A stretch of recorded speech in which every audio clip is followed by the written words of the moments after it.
Hi, I'm Chris Stover with Stowit Industries. This is our FCS Flood Containment Systems panel.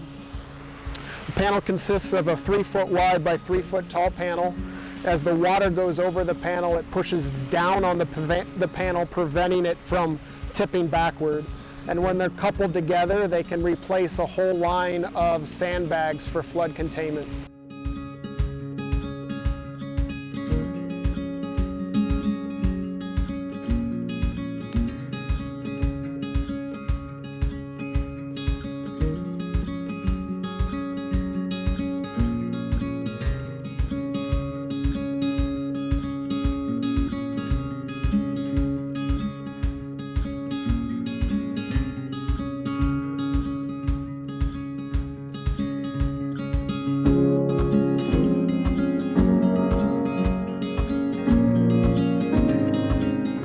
So we were challenged by the ability of trying to use recycled tires, of all things, into a product that we could use out in the marketplace. And so these panels are actually made of ground up recycled truck tires with recycled plastic combined together, injection molded into a flood containment panel.